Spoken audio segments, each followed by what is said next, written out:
Hello students, today we will start a new chapter called Chemical Kinetics.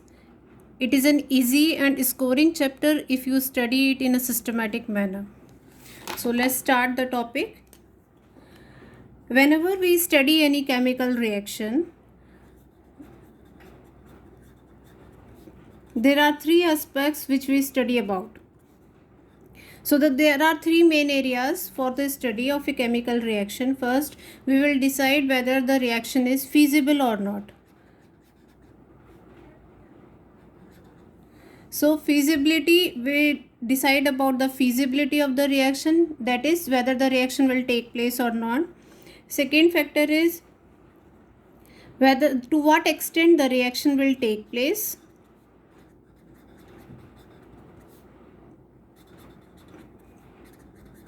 That is how much reactants have converted into products. So to what extent the reaction occurs. And third part we study about is the speed of the reaction. That is at what rate the reaction is proceeding or how fast the reactants are converting into products. So we study about the speed of the reaction.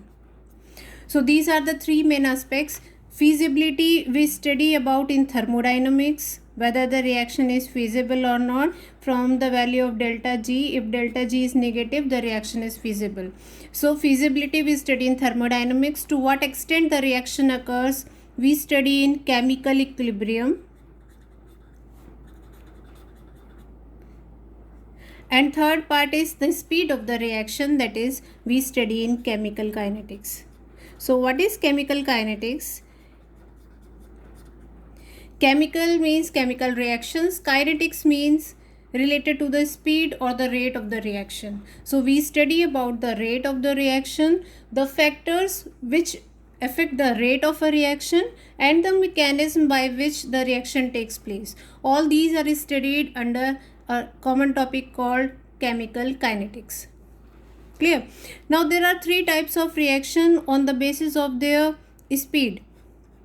First one is very fast reactions.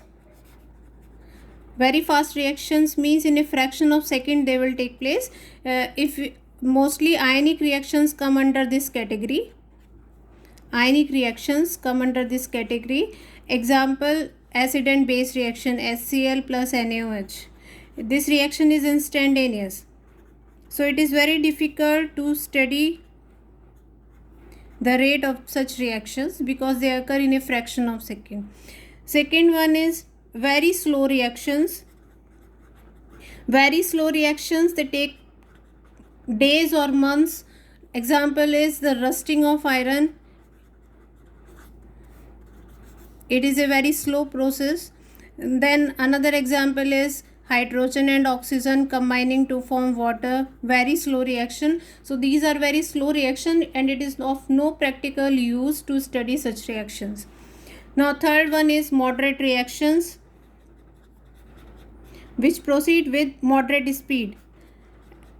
That is, they take finite time to occur, and these reactions are studied under chemical kinetics. Mostly molecular reactions come under this category. Example is decomposition of hydrogen peroxide to form water and oxygen. Then hydrolysis of sucrose, starch, etc. These are all moderate reactions, that is they occur with a moderate speed. So we will study such reactions they are studied in chemical kinetics. So we will be studying such reactions in chemical kinetics. Now coming to the rate of reaction.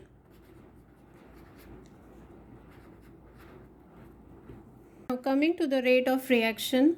Rate of reactions, we will example R changing to P. Here R is reactant and P is product. Now if we draw a graph between concentration and time, what will happen? See, as the time initially R is in maximum amount, there is no product.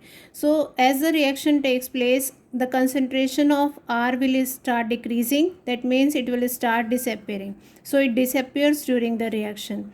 In case of product, as a reaction proceeds, reactants are converted into products, so its concentration starts increasing. That means it will start appearing in the reaction. So if we plot a graph between the concentration and time for reactant and product, concentration of reactant is maximum at time t is equal to 0. As the time proceeds, its concentration decreases. In case of product, it starts from 0. Initially there are no products. As the reactants are converted into products, the concentration of P will increase. So this is for reactant and this is for product. So we can write rate of disappearance of A, because it is disappearing during the reaction. So rate of disappearance of R is equal to, we can write minus delta R upon delta T. We have put here minus sign C because if you take the final concentration of R and the initial concentration of R, you will get a negative value here, because the final concentration of reactant is always less than the initial concentration. So rate cannot be negative, it has to be positive. So in order to make the rate of reaction positive, we put a negative sign before this. So this value will come out to be negative, and negative will cancel out, you will get a positive rate of reaction. So we put a negative sign. This negative sign signifies that the rate of reaction, the rate of the concentration of reactants is decreasing during the time when the reaction is taking place. Similarly, rate of appearance of products. Rate of appearance of products can be written as delta P upon delta T. Now delta P means product final concentration minus product initial concentration. It will always be positive, so we put a positive sign here. So if you are expressing the rate in terms of, rate can be expressed in terms of disappearance of R or appearance of P. So if you are expressing the rate in terms of reactant, you have to put negative sign before it. If you are expressing the rate of reaction in terms of product, there will be a positive sign, delta T. I hope it is clear. Now coming to the next one. So now you can define the rate of reaction. Rate of reaction is defined as change in concentration of reactant or product per unit time. So this is the definition of rate of reaction. Clear? So similarly, just as we define the rate or speed in case of vehicles, we define the rate as speed as in terms of change in position upon time taken. Similarly, in case of reactions, we define the rate as change in concentration of reactant or product per unit time. Clear? Now remember, here we have taken the stoichiometric coefficients are equal. 1 mole of R is converting into P. Now what will be the unit of rate of reaction? It is change in concentration upon time. Concentration is expressed as change in concentration upon time. So concentration is expressed as mole per liter. Time is expressed in per second. It can also be written in per minute or per hour. So this will be the unit for the rate of reaction. Now coming to the reaction in which there are different stoichiometric coefficients. Suppose A plus 2B gives 3C. So here 1 mole of A is reacting with 2 moles of B to give 3 moles of C. So if you are writing the rate in terms of A, rate of disappearance of A, rate of disappearance of A, it will be equal to minus delta A upon delta T. Clear? You can write this. Rate of disappearance of B will be equal to delta B upon delta T. That is change in concentration of B upon change in time. Third, rate of appearance of C. Rate of appearance of C will be equal to delta, here we have to put the minus sign in both. Here will be delta C upon delta T. Now if you are writing the rate in terms of these, you can express the rate in terms of any of these, but if you are writing the rate in any of these, it will come out to different in the 3 cases, because for 1 mole of A, 2 moles of B are reacting and it is giving 3 moles of C. So whenever you have different stoichiometric coefficient, you have to divide the rate by their stoichiometric coefficient. I hope you have understood. See, rate will be equal to, what is the rate of disappearance of B? It is 2 times the rate of disappearance of A. and rate of appearance of C is 3 times the rate of disappearance of A. So if you are expressing the rate in terms of any of these, it will come out to be different. So what we will do, we will divide their rates of disappearance or appearance by their stoichiometric coefficient. So here we will write 1 upon 2 because the stoichiometric coefficient is 2, minus 1 upon 2 delta B upon delta T is equal to 1 upon 3 delta C upon delta T. I hope it is clear now. Another example we will take. Suppose question is given 4 NH3 gas plus 5 O2 gas. It gives 4 NO plus 6 H2O. Clear? In this you have to express the rate in this each of these. So rate will be equal to minus 1 upon 4 delta NH3 upon delta T is equal to 1 minus 1 upon 5 delta O2 upon delta T is equal to 1 upon 4 delta NO upon delta T 1 upon 4 is equal to 1 upon 6 delta H2O upon delta T. So in this case, whenever you have to remember two things, whenever you are writing the rate in terms of reactants, you have to put a negative sign. Second thing, whenever you have different stoichiometric coefficients and you are expressing the rate of reaction, you have to divide these by their stoichiometric coefficient. So this is the rate of disappearance of ammonia, but whenever you will express the rate of reaction, you will divide it by stoichiometric coefficient. I hope it is clear now. So we will take questions to just get a more idea about this. All these questions. For an elementary reaction 2A plus B gives 3C. The rate of appearance of C is given. So rate of appearance means delta C upon delta T is given to you. Its value is 1.3 into 10 power minus 4 mole per liter per second. Calculate at this time rate of reaction. So first we will write the expression for rate of reaction. Rate of reaction can be expressed as minus half delta A upon delta T is equal to delta B upon delta T is equal to 1 upon, see this is minus sign, is equal to 1 upon 3 delta C upon delta T.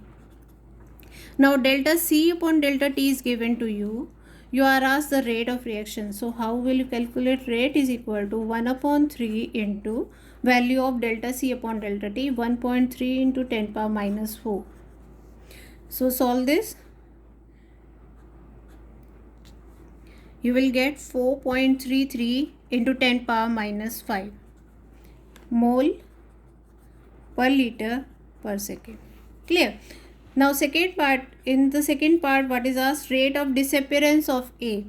So you have to calculate this value, rate of disappearance of A. So minus delta A upon delta T will be equal to, you have to calculate this value, rate of disappearance of A will be equal to 2 into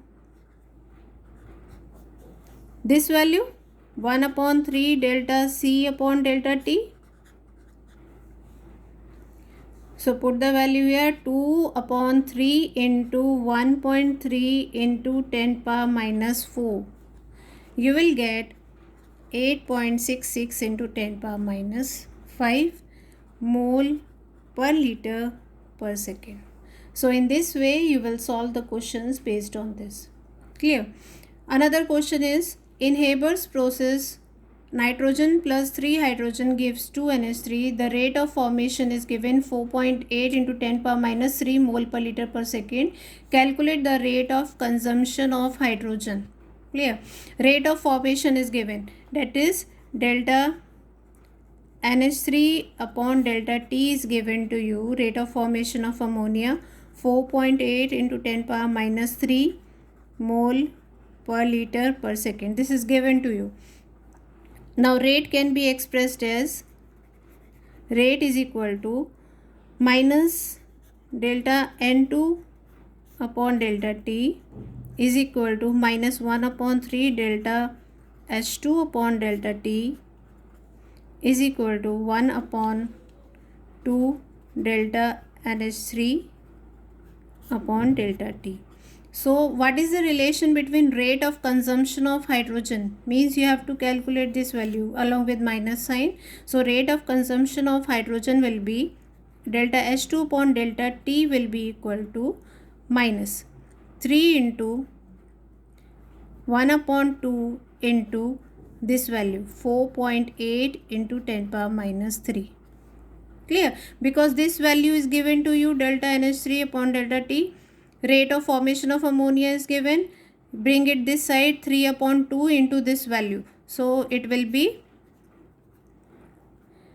7.2 into 10 power minus 3 mole per liter per second. So this will be the rate of this reaction. I hope it is clear now. Now next is comparison between what is average rate and instantaneous rate. Average rate is rate of a chemical reaction over a given time interval. Means suppose I have told you an example. If you are moving between these 2 points A and B and you are asked what is your speed, so you will say no, general speed suppose 60 km per hour. But whenever you travel from one point to another, the speed does not remain constant. It will not be always 60 km per hour. It will depend upon how much traffic is there on the road. It will keep on decreasing or increasing. But what you are telling, 60 km per hour is the average speed. So it is the average speed over a given time interval, suppose 2 hours. So you are saying the average speed of the movement. Similarly here, average rate is defined as the rate of a chemical reaction over a given time interval. So average rate is written as delta R upon delta T. So whatever is a change in concentration upon change in time. So it is a time interval, means 10 minutes, 10 hours, 2 hours. So over a time interval, what is the change in the concentration? That is known as average rate of the reaction. I will explain you with a graph. Suppose this is concentration here and this is time. Clear? Now what is the graph of reactant? It starts from maximum and it keep on decreasing as the reaction proceeds. Now if we take at this point, suppose this is T1, we will take at this point, suppose concentration is C1. Another time T2 we will take T2, the concentration is C2. So how can you write the average rate? Average rate will be equal to minus change in concentration, final concentration is C2, C2 minus C1 upon change in time is T2 minus T1. So this will be the average rate of the reaction. Clear? Now coming to the next one, that is instantaneous rate. Instantaneous rate is the rate of reaction at a particular moment of time. Rate of reaction at particular moment of time.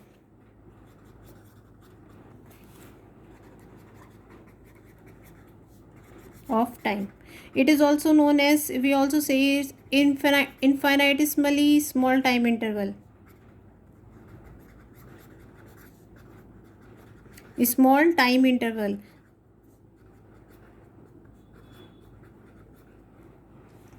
So instantaneous rate may be expressed as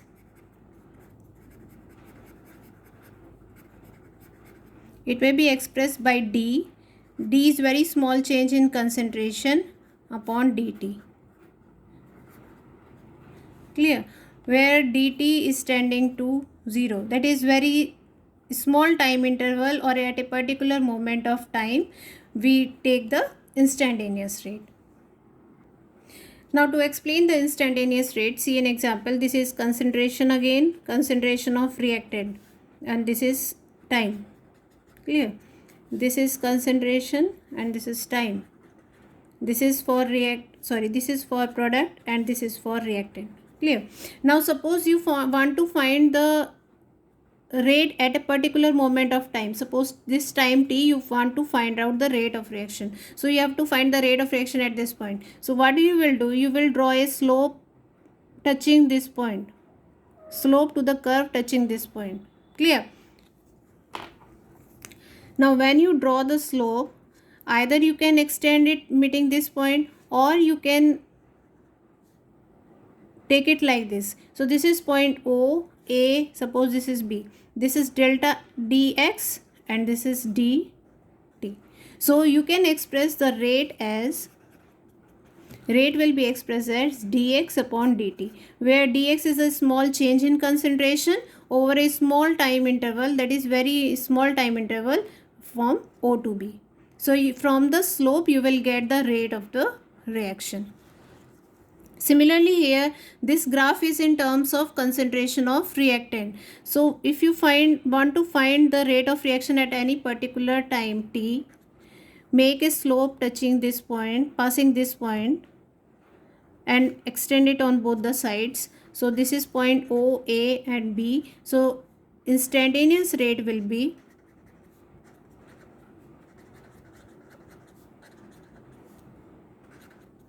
equal to OA upon OB.